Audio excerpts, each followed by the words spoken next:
Yep, this is how we're gonna start 2021. I am a man of my word and we will talk about the weird world of hentai voice acting and localization, but warning you now, don't get your expectations too high. There's only so much we'll be able to cover in this video due to the strictness of this platform, and for another reason that I'll get into later. However, in the event that this video gets demonetized despite our efforts, please consider donating to our Patreon, and once again, any corrections will be made in the pinned comment down below. Now before we start, let's make an important distinction. There are plenty of anime that contain sex and violence as a means of enticing an adult audience, but that doesn't mean that a show containing a sex scene automatically makes it a hentai.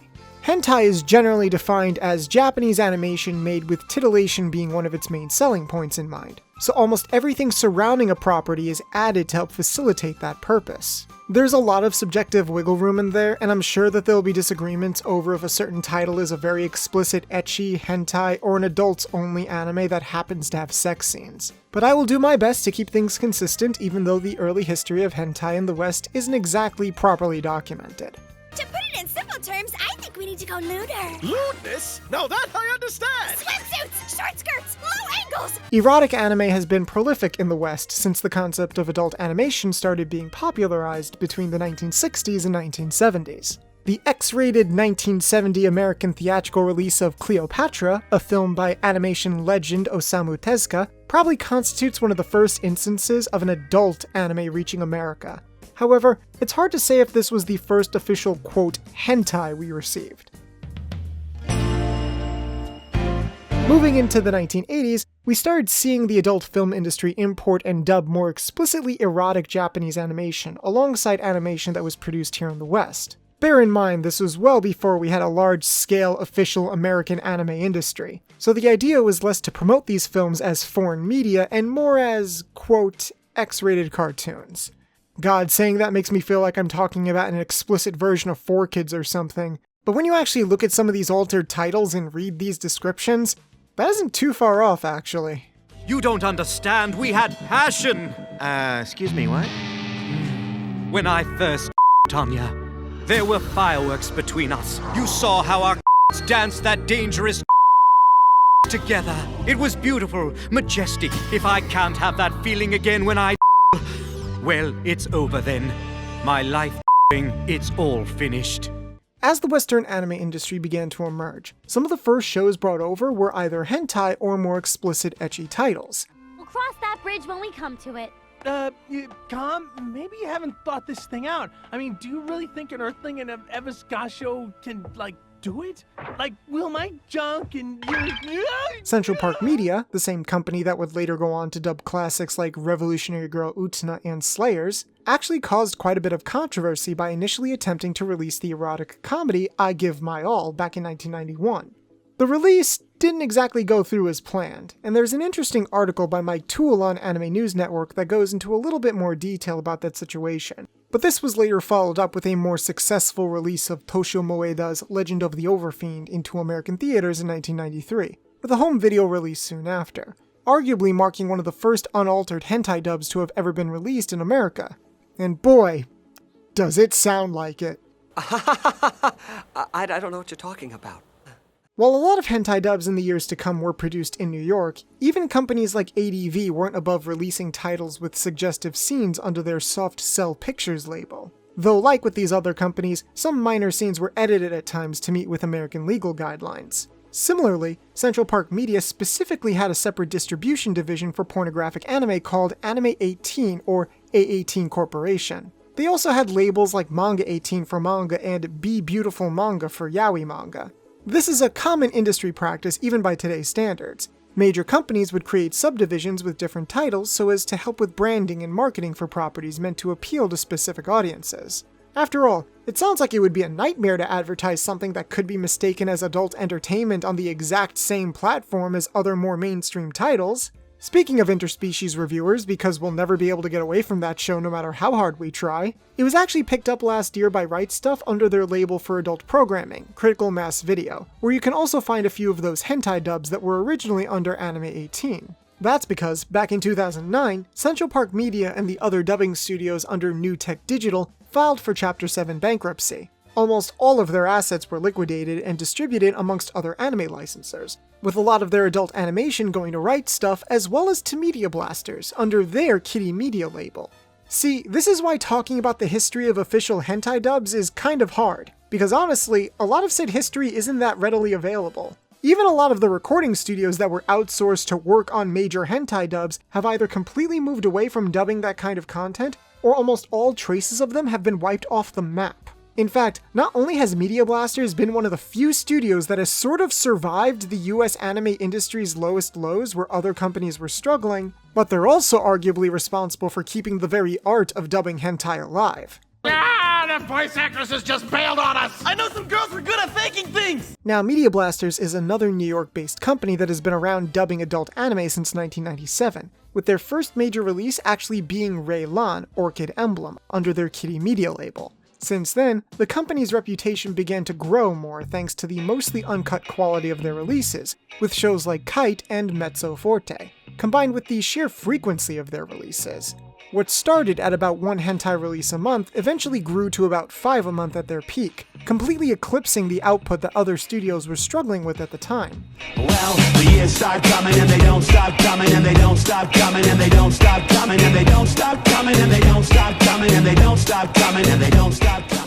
According to an old excerpt from Animation World magazine in 1998, Kitty Media president John Shirabella saw that there was a large Japanese adult animation source which was still relatively untapped for this country. So it seemed that Media Blasters wanted to lean into that market while other companies were more hesitant. However, the company's reputation had also grown due to the infamously bad English presentations of some of their more notable titles. And while I would love to act like a contrarian and go against the majority, What the hell were you thinking, waiting for a girl in front of the women's bathroom? Idiot. no, I really can't. Reviewing just one of them would constitute its own video, but unfortunately, there's no way in hell YouTube would allow that. If you listen carefully, you can already hear the monetization of this video hanging on for dear life. So the most I can offer is a sort of general breakdown of issues that you can feel across the board. Maybe that'll all change in the future when this video hits 1 million views or something? I don't know. Anyway, it's very clear that the localization of these properties wasn't exactly first class, or even second class dubbing. Individual mic quality wasn't always consistent, while the gain on some of the actors' audio was also noticeably louder compared to the original Japanese mixes. At worst, this led to the audio sounding warped, while allowing other sounds like mouth clicks to bleed into the final mix, which stands out more amongst the music. You shall discover the spell to summon the power and evil of darkness. Gosh. The performances didn't always match the lip flaps either, and there were some instances where you could almost hear the audio abruptly cutting the moment actors stopped talking. But that's just some of the technical issues, because if you want to get into the actual writing and performances, oh boy. Wheel of Fortune. Imagine the dub for Ghost Stories, except with stilted acting and none of the wit or confident comedic timing. There's nothing to be afraid of, teacher. Monsters only get evil people like Republicans, and we're not old enough to vote. Why do you think it looks like there was a war fought here? Who knows? Maybe those crazy North Koreans were using it for target practice. Yeah, probably the North Koreans. There are a lot of moments that feel like ad-libs, with characters constantly swearing or making analogies to things that weren't present in the original, but the lines feel so oddly delivered or awkwardly inserted that I'm honestly not sure if the cast was trying to help us laugh at the ridiculousness of the original material, or if they were just saying random stuff for the sake of saying them. Your major in college is English Lit with an emphasis on Elizabethan poetry, right? Yeah? Why do you ask? No reason. It's your money, so throw it away if you want. I'd try to ask the actors myself what they were going for, but it's pretty apparent that a lot of them didn't want to be associated with the material, no matter how much fun they might have had.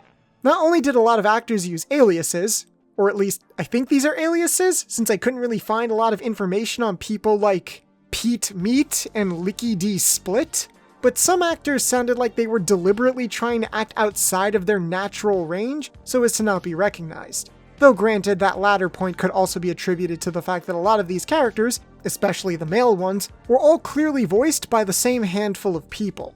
I didn't become a teacher just to be somebody's pathetic whipping boy. I should have listened to my old man and joined the Navy.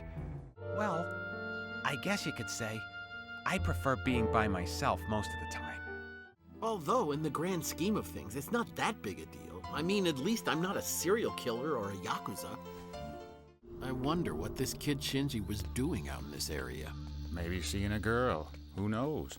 But despite the questionable quality of their releases, it's clear that Media Blaster's business model was successful to some degree, as they were one of the only licensing companies to really survive the anime recession of 2008, where a lot of dubbing studios were shutting down, while other major companies like Bandai went through major restructuring. However, that doesn't mean they came out unaffected. Employees were still laid off, and fewer hentai were being released, while their dubs were being produced at a slower rate, due to the recession hitting the entire US anime market. There was a time when no other new hentai was licensed or dubbed by Media Blasters, so they would just re-release some of their older content while also re-releasing the newly acquired shows from those other aforementioned companies that couldn't maintain their assets. You're a disgrace to your profession, and you make me want to puke.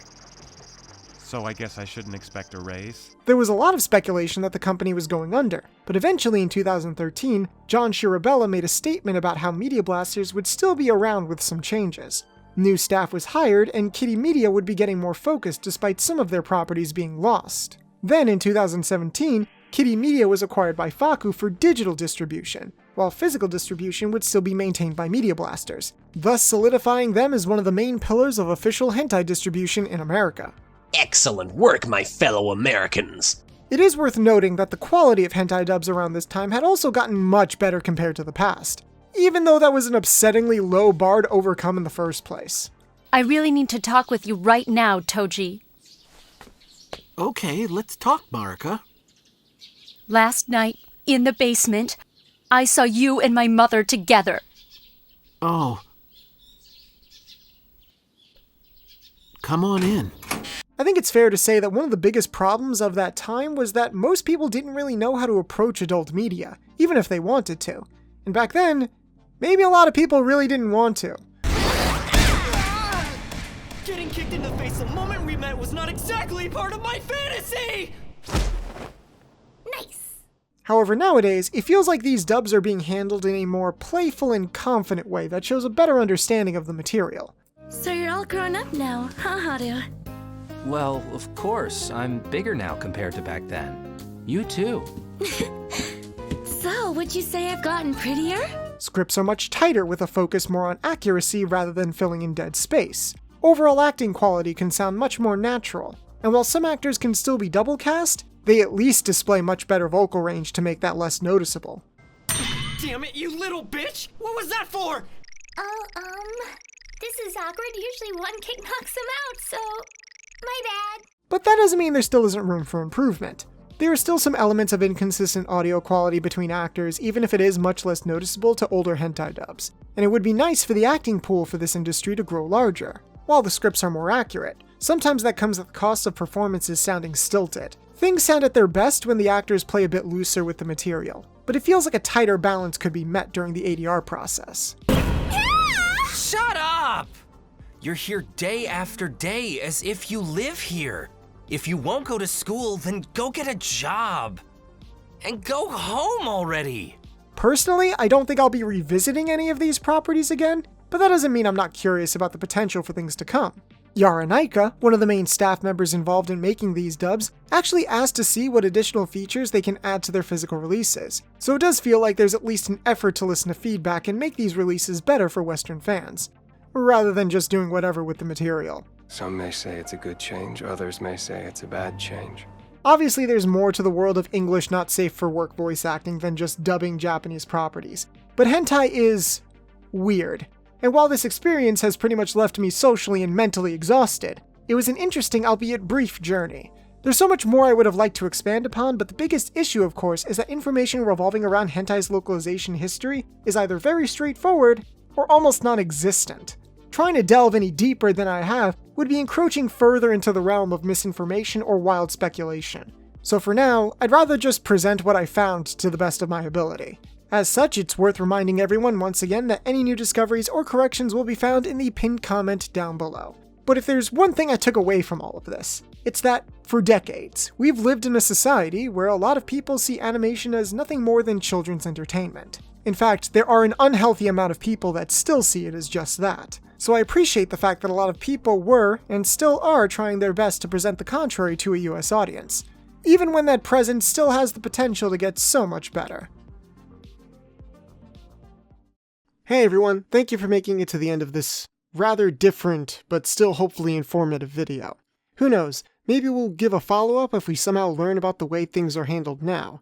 But if you enjoyed your time here, consider leaving a like and tell us your thoughts in the comments down below. And if you'd like to show your support, consider becoming a patron so we can make even bigger videos in the future.